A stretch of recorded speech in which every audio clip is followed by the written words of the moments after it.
everyone. My name is Nielsen Cedric Falconaya, and we have I am Clark Dixon Guangco. I am Mary Nicolay. and this presentation is presented by Group One, and it's all about the national artist and under of architecture. Answer of literature. So, first, Philippine national artist under literature. Um, Amado V. Hernandez, Filipino writer and labor leader. He is born in September 13, 1903, and died on March 24, 1970. Here's the little background about Amado V. Hernandez or Vera. One of the most famous nationalist writers in the Philippines history, poetry, fiction, and plays, stoked the flames against U.S.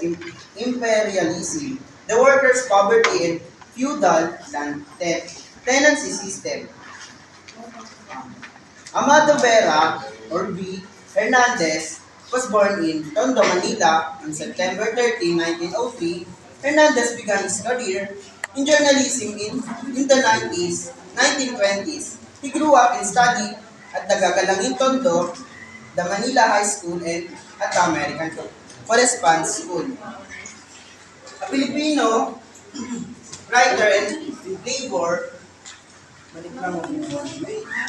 Robert. A Filipino writer and labor leader who was known for his criticism of social injustice in the Philippines and was later imprisoned for his involvement in communist movement.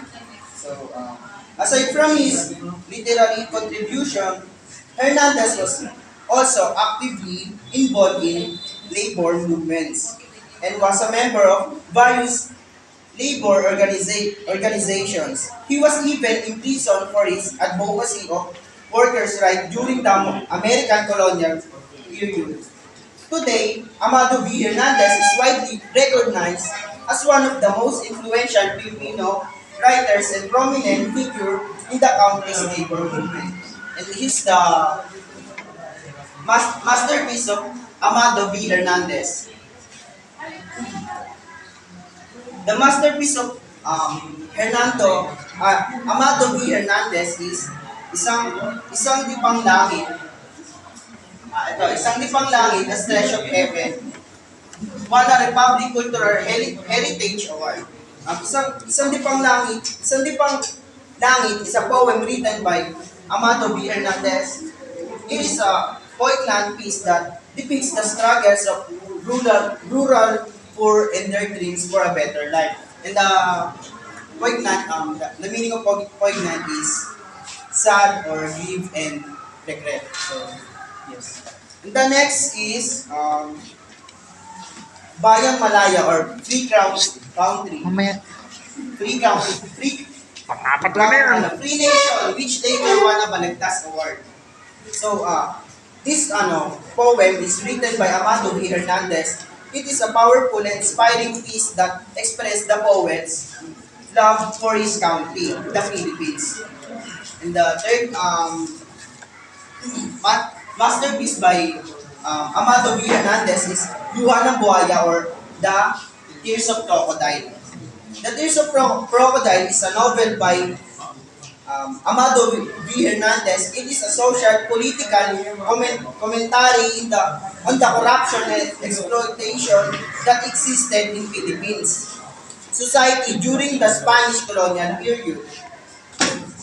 And here's the awards of Amado V. Hernandez. The awards is he won the National Artist Award, the Palanca Awards.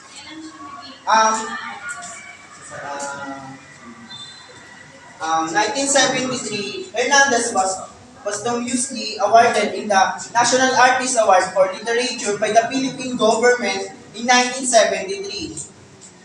And then, 1973 yung nabigyan siya ng award by Philippine government. The Palanca Awards is several Hernandez won several Palanca Awards throughout his career, including his first prize for his short story Luntian Daigdig Greenward or in 1947. The Southeast Asia Right Award. Hernandez was awarded the Southeast Asia Right Award in 1969. 1969. And the last one is the Patnubay ng Sining at Kalinangan Award. Hernandez was awarded the Patnubay ng Singin at Kalinangan ng Award in the city of Manila in 1967. Our next literary was Carlos P. Romulo, Philippine general diplomat and journalist. He was born on January 14, 1899 and died on December 15, 1985. Carlos P. Romulo was a co-founder of the Boy Scouts of the Philippines, a general in the USA Army and the Philippines Army, University President and President of the United Nations General Assembly. Carlos P. Romulo was a Filipino diplomat, journalist, author, and politician who made significant contribution to the Philippines and global affairs. He was born on January 14, 1899 in Camiling, Tarlac, Philippines and died on December 15, 1985 in Manila, Philippines. And in addition to his diplomatic and journalistic work, Romulo was also a prolific author, writing numerous books on Philippines history and politics, as well as his own memoirs. Also served as a senator and held various government positions, including as a secretary of foreign affairs. So here's the masterpiece of Carlos P. Romulo.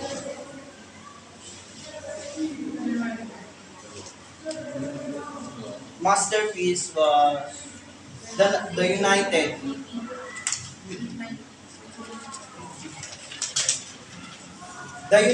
Carlos P. Romulo had a long and distinguished career in the United Nations. He was a strong advocate for multilateralism and worked tirelessly to promote international cooperation and peace. And next is I Walk with Heroes autobiography. I Walk with Heroes by Carlos P. Romulo. It was first published in 1961 and has since become one of his most popular works. 1961, I Walk with Heroes autobiography. And next is I Saw the Fall of the Philippines. I Saw the Fall of the Philippines is a book written by Carlos P. Romulo that recounts his experience as a journalist during the Japanese occupation of the Philippines in World War II. Mother America is a speech delivered by Carlos P. Romulo on July 4, 1946 in New York City. The speech was given to celebrate the independence of the Philippines from the United Nations, which has been a colony of the US for over 40 years. And the last is I See the Philippines Rise. Wartime. It's a book written by Carlos P. Romulo that chronicles his experience during World War II. The book was first published in 1942, shortly after Romulo's escape from the Philippines to the United States, where he continued his work as journalist and became prominent advocate for the Philippines. And that's all for literature for Amado P. Hernandez and Carlos P. Romulo. Ay, hindi, meron pa po, ma'am. Sa akin lang, ma'am. Lazaro Francisco in Apolos, or Lazaro A. Francisco. He was a novelist, essayist, and playwright. He was also known as Kasaro, which was the name he was recognized for his masterful use of Tagalog. His choice of subject matter and storylines, which largely focus on the lives of Filipino farmers and the challenges they faced and the landlord-tenant relationship before the agrarian reform was acknowledged as a necessary measure. Next slide.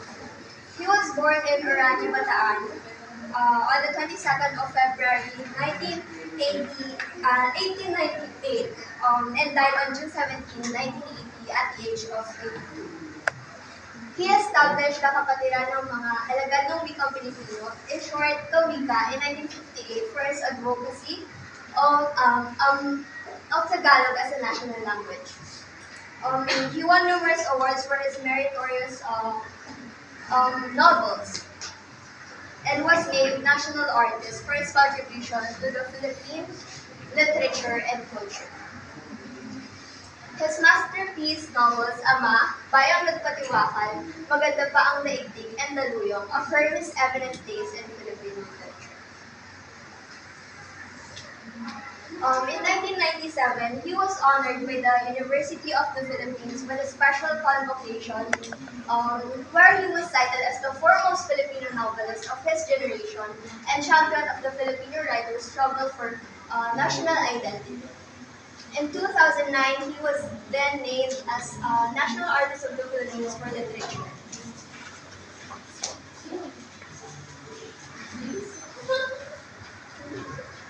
Now everyone, let's talk about the Philippine National Artist under architecture.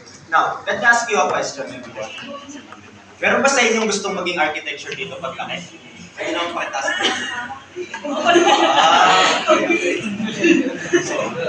Okay, thank you. So marami naman palang gusto maging architecture. So bigyan ko kayo ng mga pwedeng nyo maging motivation na mga sikat na artist for under architecture, katulad ni Jose Maria Zaragoza. He's a Filipino architecture born from December 6, 1912. So he was a deeply religious man, which developed him to be an intuitive and of architecture in 2014. Trivia about Jose Zaragoza. Because he was a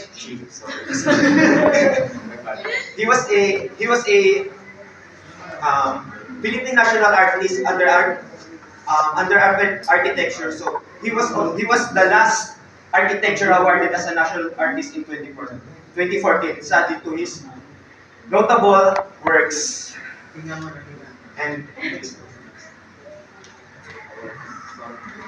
And one of his famous design is the Our Lady of Holy Rosary in 1950. Siyempre, sinabi ko naman na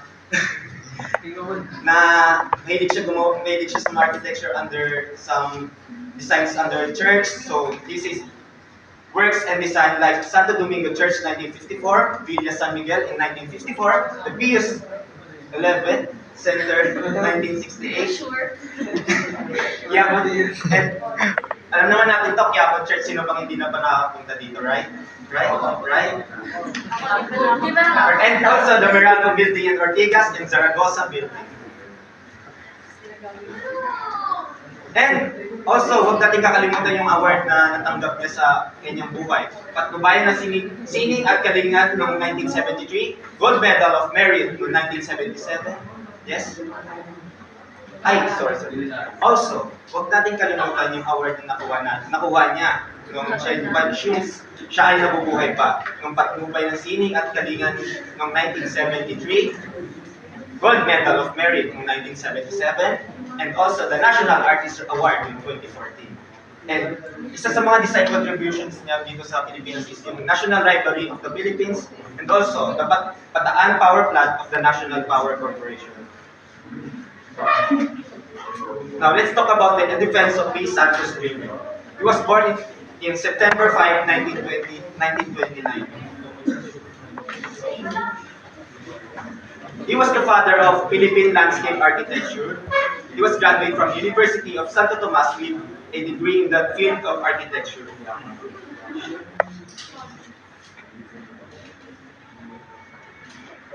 He was known for his design for cultural center of the Philippine complex and also sa Manila Hotel in Rizal Park. Sadly, he was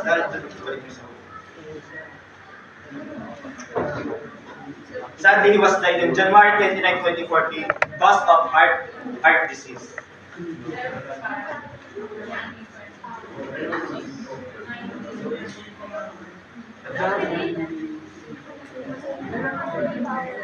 Lastly, we have one F. Nakpil.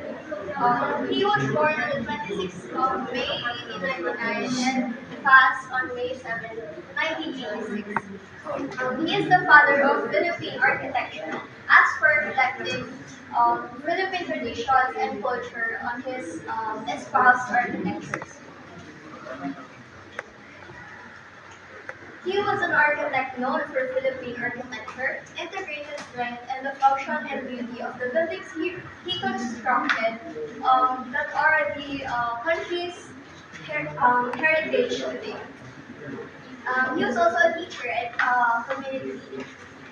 He was the eighth child of the Philippine Revolution veterans Julio Nakpil and Gregoria de Jesus. He studied engineering at the University of California and later at the University of Kansas, receiving a bachelor's degree in mechanical engineering. Later, he studied architecture in France at the Fontainebleau School of Fine Arts, worked at Andres de San Pedro's architectural firm in 1928, and also worked at the Gonzalo Piet and Sons. He opened his own architectural firm in 1930. He was also named as the very first national artist of the Philippines for architecture in 1970. Dedicated here are the works and designs of one F. Nakpil. First one is the Rizal Shrine in Calamba, Laguna. Next, University of the Philippines Administration and Library Building, which is shown in the picture. And Gaiety Theater, University of the Philippines Theater and Carnegie Tower, and Capitol Theater. He was chosen also for the reconstruction of the Quiapo Church in 1950.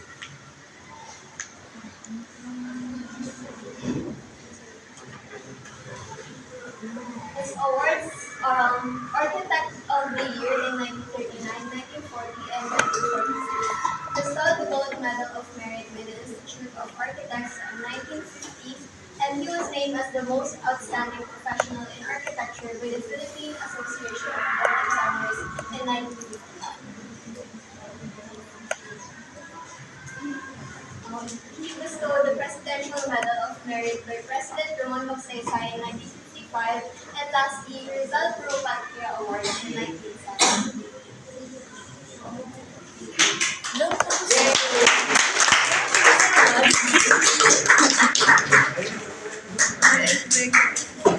For the last part, Yun, eh. pwede yung mga magkakagrupo magsama-sama. Bawal. Okay, di tayo. May prize kasi, may prize. Yun.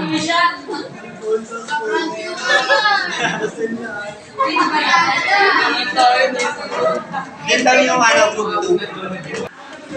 Wait lang. Hindi mo na namin i-review yung award, right?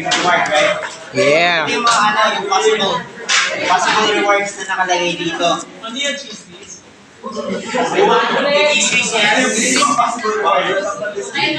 Igay mo, kalbo. Maybe, iPhone na may Play Store, trip to Canada, 3 hours sa Sogo Hotel kasama crush. Hey! Hey! Hey! Full tuition scholarship. Wow. Lastly, ito, Windpack Chismis with Strength Builders. Wi-Fi to yung Okay.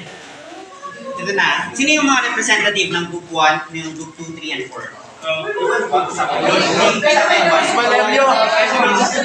Dos Valerio! Sila na yung magsasagot. Pero ano? Mga mababait yan. Sino ba leader?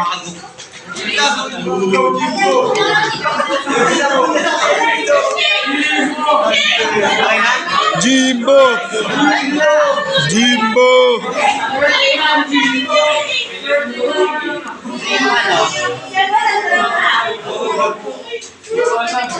Jimbo yung price kalapating buhay. Okay na, yung mga representative, mga representative. Taas kamay ngayon, tatlong representative. Wait lang. Okay. So yung... Para matawag ko kayo, sino magsasagot? Sasabihin niyo yung word na nakakapagpagpagam. Eh. Pati siya mali. Yun. Okay.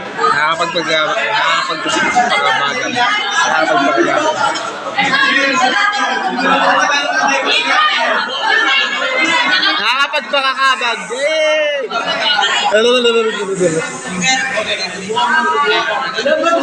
Question 1.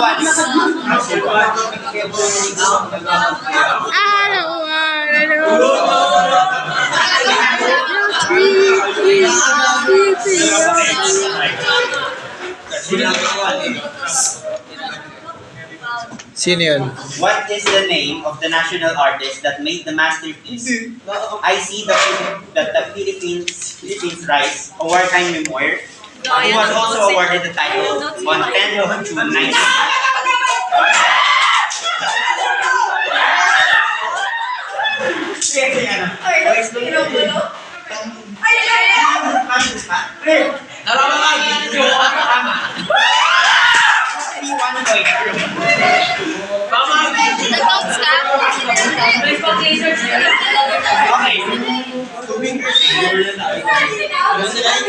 Question number 2, okay? The father of Philippine landscape architecture.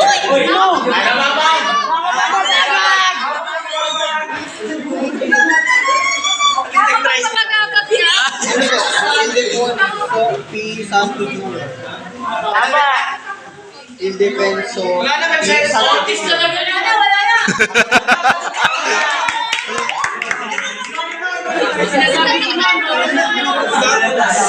Ay, okay. 1-3-1 words. Bawal. Oh! Oh, bawal mag-notes!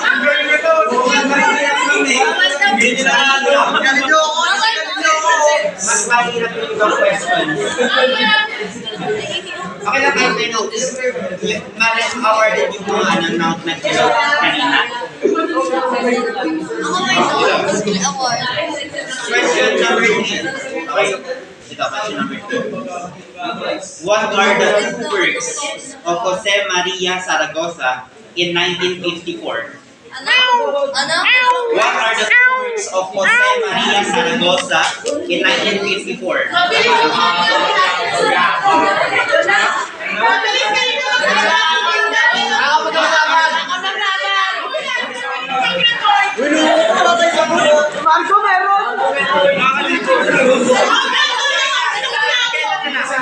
Isang word ni Jose Maria Zaragoza.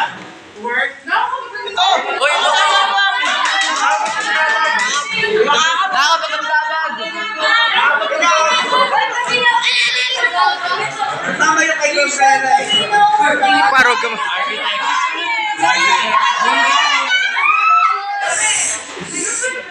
Pogi na ilang. Madaya. Nauna kami eh. Wala nauna kami.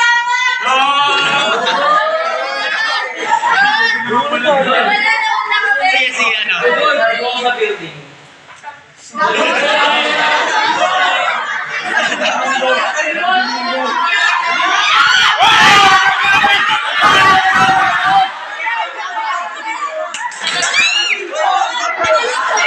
Huwag mo ibagsak. Kailangan dito yung dalawang kahit isang word, kahit anong word nyo sa Marisa. Santo Domingo Church. Sad, kasi tama ka. Bago!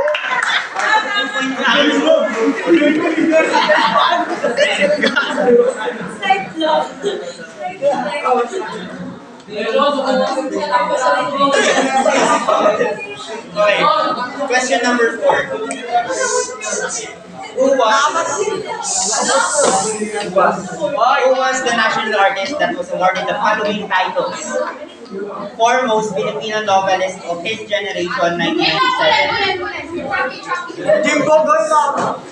National artist na may title na foremost Filipino novelist of his generation, 1997. Champion of the Filipino writers' struggle for national identity, the same year. National Artist of the Philippine Literature in 2009. Oh, wala sa notes yan.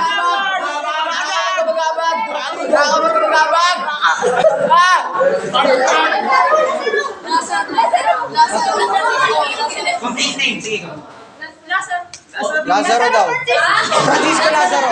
Francisco Lazaro. Francisco Lazaro?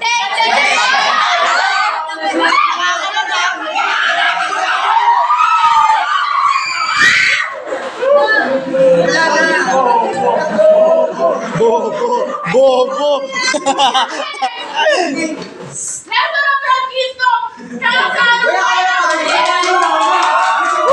Dola! Dola! Dola! Dola! Dola! Dola!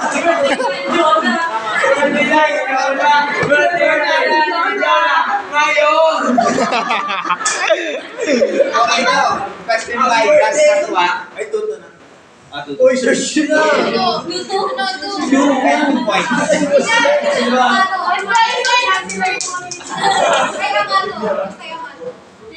Okay, sige.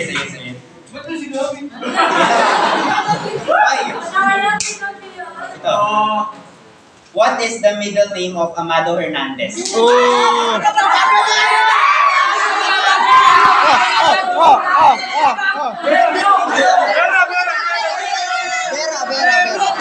Vera. Pero daw! Pero!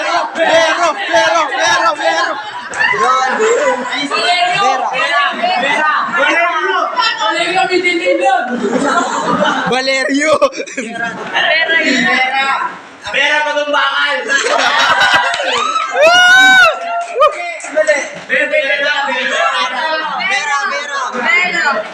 Wala, tama na sila. Alvero!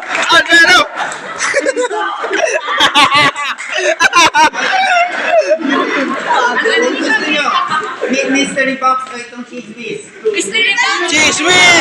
Cheese whiz! Sogo!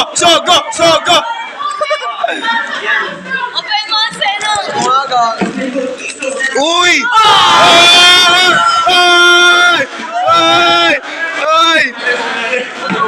Ay! Putri! Ay!